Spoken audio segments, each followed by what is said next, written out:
हर हर महादेव। 15 फरवरी को महाशिवरात्रि का त्यौहार है। आप सबको महाशिवरात्रि की बहुत बहुत हार्दिक शुभकामनाएं। बात करते हैं कि महाशिवरात्रि क्यों मनाते हैं। क्या महाशिवरात्रि मनाने के पीछे सिर्फ एक व्रत या उपवास ऐसे ही हमारे शास्त्रों में वर्णन है, या इससे कुछ अलग भी है, उसी पे चर्चा है।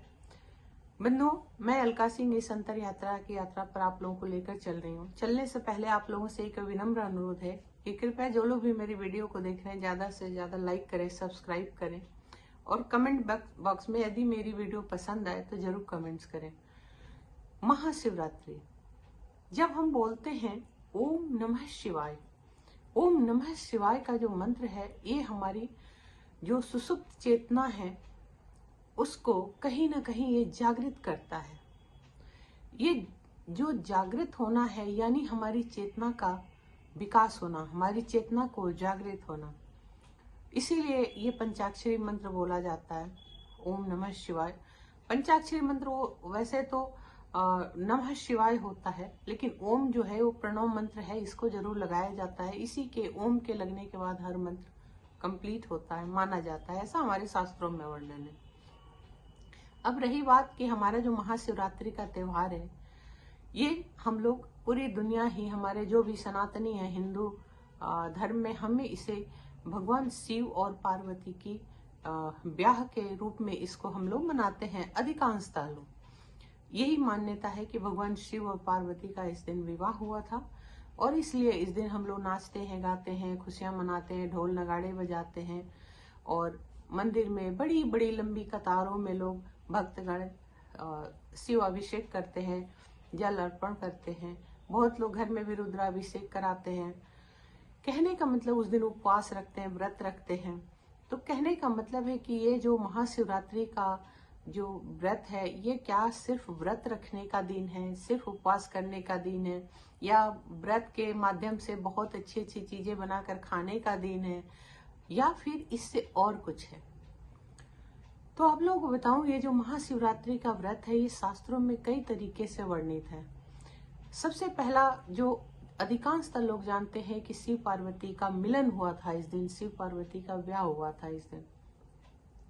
और जो साधक हैं वो सही मायने में इसका अर्थ समझते हैं कि ये जो महाशिवरात्रि का व्रत है, ये अगर देखा जाए शास्त्रों के हिसाब से तो महाशिवरात्रि का ही वो दिन था जब सृष्टि को बचाने के लिए समुद्र मंथन हुआ था।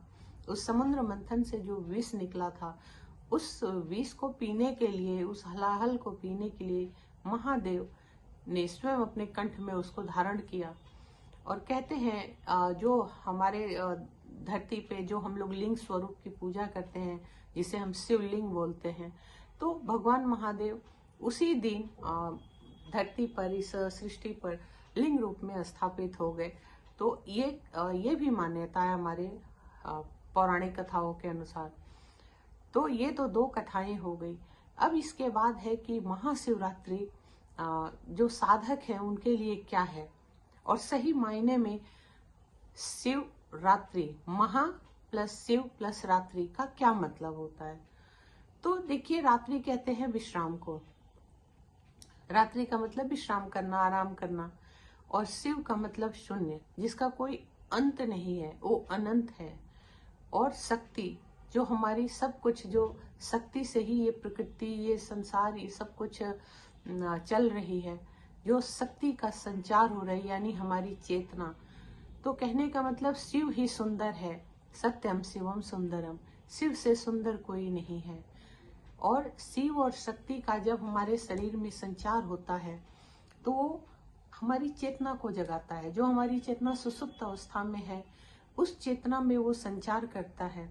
जब हम साधक के रूप में महाशिवरात्रि को जब हम सेलिब्रेट करते हैं, मनाते हैं, तो हमारी अंदर का जो कहते हैं कि जो हमारे अंतर मन में जितना अंधकार है, जितना जो विकार है, जैसे ईर्ष्या, जलन, द्वेष, क्रोध, लालच, भय, और ये जो जितनी भी विकार स्वरूप जो अंधकार है हमारे अंदर, वो सारा कुछ, ये शिवरात्रि का मतलब है उसको बाहर करना, उसे बाहर निकालना। और स्वयं के अंदर प्रकाश को भरना, शिव और शक्ति का स्मरण करके स्वयं के अंदर प्रकाश भरना, अपनी आत्मा को जागृत करना, अपनी चेतना को जागृत करना। क्योंकि जब हमारी चेतना जागृत होगी तभी सही मायनों में हम स्वयं को पहचान सकते हैं कि हम हैं कौन, हमारे यहाँ आने का उद्देश्य क्या है। तो इसको आप साधना के रूप में देखें, साधना के रूप में इसको उस दिन उपवास करें, व्रत करें, तो उस दिन बहुत अल्पाहारी रहें, कम भोजन करें। क्योंकि कम भोजन करने से क्या होता है, आलस कम आती है, और जब आलस कम आएगी तो ऑटोमेटिकली वो अपने आप ही चेतना का विकास होगा। और जो सबसे बड़ी चीज है कि दिन भर तो आप उनका उपवास करें या अल्पाहारी रहें। इसमें ये मतलब नहीं है कि आप पूरे पूरे दिन का व्रत करें, पूरे पूरे दिन का भूखे पेट रहें, ऐसा कहीं मान्यता नहीं है। आप अल्पाहारी रहें, आप फल फ्रूट जो भी लेना चाहे ले लीजिए, लेकिन उस दिन अपने जो कहते हैं अंदर की जो हमारी वो है उसको थोड़ा खाली रखिए, अपने पेट को खाली रखिए, ताकि आपकी इंद्रियां सही तरीके से काम कर सके, सही ऊर्जा आपका विकास हो सके। और जैसे शाम होती है तो आप ध्यान रखें कि जो शिवरात्रि क्यों कहा जाता है। वैसे तो आप लोगों को पता है कि फाल्गुन मास में तेरस की जो तिथि होती है, तेरस की तिथि में ही हम लोग महाशिवरात्रि का व्रत करते हैं। चूंकि ये तेरस से लेकर जो रात्रि बोलते हैं, क्योंकि हमारा जो तेरस का व्रत होता है और चतुर्दशी जो होती है, यानी रात्रि, तेरस की रात्रि जो आ जाती है और फिर सुबह तक यानी चतुर्दशी हो जाती है, तो इसीलिए महाशिवरात्रि इसको बोला जाता है।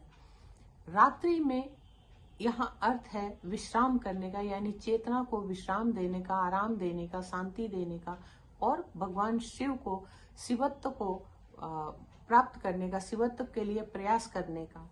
और इसीलिए शास्त्र कहता है कि जो शाम की बेला होती है हमारी, जैसे गोधूली वेला से लेकर ब्रह्म मुहूर्त तक जो समय होता है, इसमें साधक को चाहिए कि भगवान शिव का साधना करे।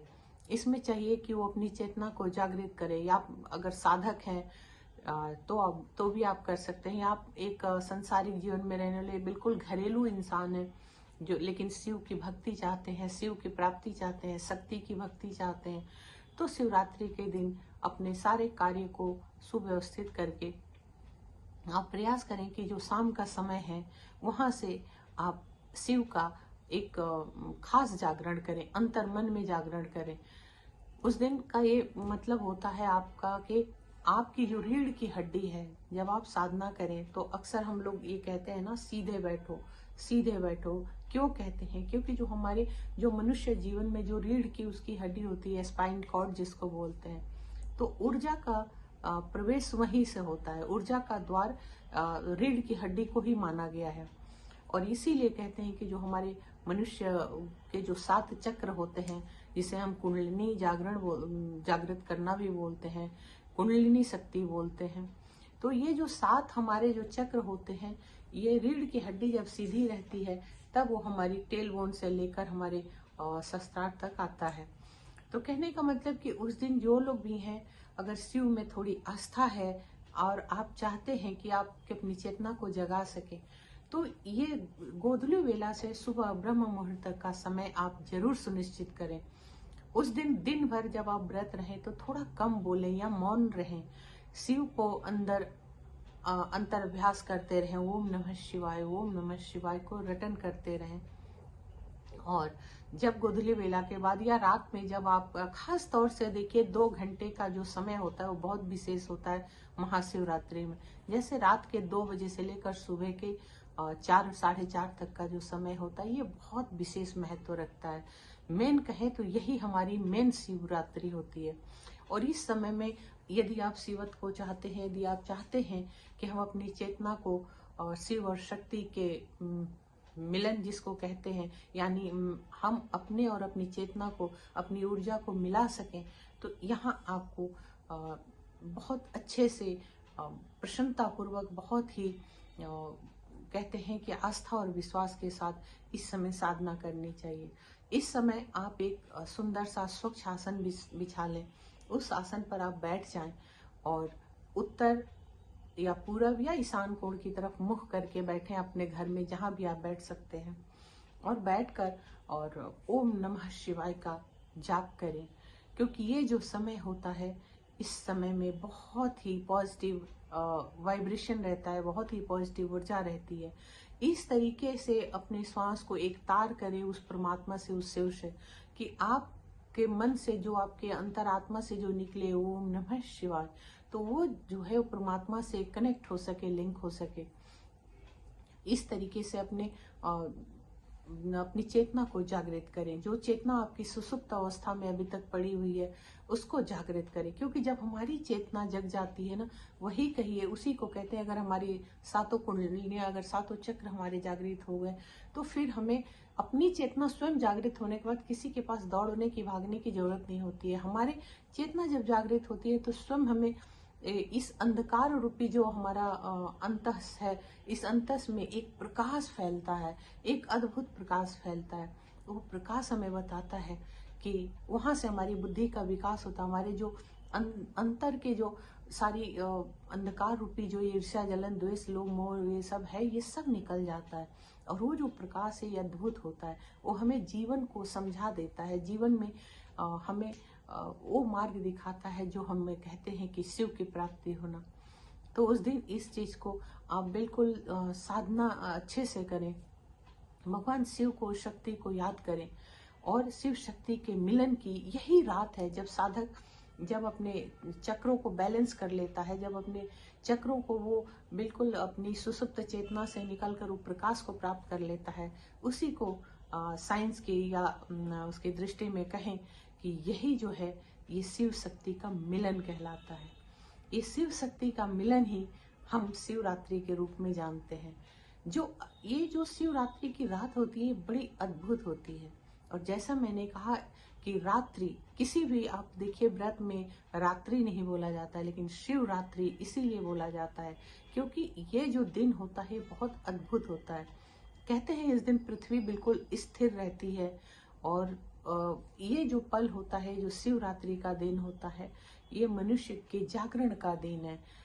तो आप जरूर प्रयास करें कि महाशिवरात्रि के दिन आप व्रत रखते हुए, और जो जिसकी जैसी भावना है कि हाँ, ये शिव और शक्ति का, भगवान शिव और पार्वती का ब्याह का दिन है, उस रूप में मानिए। जैसे मानना चाहते हैं आप अपनी आस्था को रखिए, लेकिन सच्चाई यही सबसे सर्वोपरि है कि शिव और शक्ति का मिलन वो कहीं बाहरी नहीं है, वो हमारी स्वयं के अंदर है। हमारे स्वयं के अंदर का अंधकार को हटाकर उस प्रकाश को पाने का नाम शिवरात्रि है।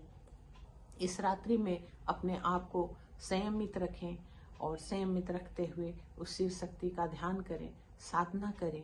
जब आप अपनी चेतना को जागृत कर लेंगे तो आप समझ जाएंगे कि वास्तव में शिवरात्रि का सही मायनों में क्या अर्थ हुआ, क्या मायने हुआ। शिव सबका भला करें।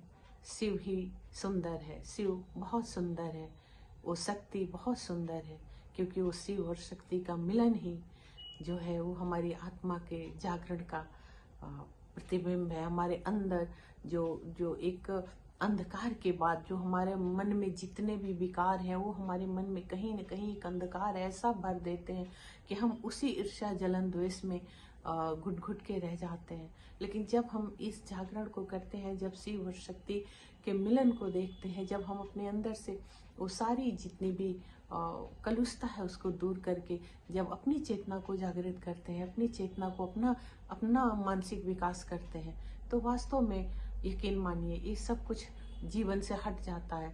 ईर्ष्या, जलन, द्वेष, बैर की भावना ये सब हट जाती है, और हम एक ऐसी प्रकाश को प्राप्त करते हैं जिसमें स्वयं हमारा व्यक्तित्व प्रकाशित हो जाता है, जिसमें स्वयं हम अपने आप को उस शिव शक्ति का दास मानते हैं, दासी मानते हैं। भगवान शिव, माँ पार्वती सबका भला करें, यही मेरी हार्दिक शुभकामनाएं हैं आप सभी के लिए। और यही मेरा मैसेज है कि खुद का विकास करें, खुद का मानसिक विकास करें। अमीरी गरीबी इसमें कोई मायने नहीं रखती, आप क्या है नहीं है इससे कोई इसमें फर्क नहीं पड़ता। आप कितने बड़े शिव के अपने आराध्य के प्रति आपकी आस्था क्या है, ये मायने रखता है। अपने आराध्य को, अपनी देवी को प्राप्त करने के लिए, उस शिव शक्ति के मिलन के लिए अपनी चेतना को जगाइए। चलते चलते पुनः एक बार आप लोगों को याद दिलाऊंगी कि जो लोग भी मेरी वीडियोस देख रहे हैं कृपया ज़्यादा से ज़्यादा लाइक और सब्सक्राइब करना ना भूलें। भगवान महादेव सबका भला करे। हर हर महादेव।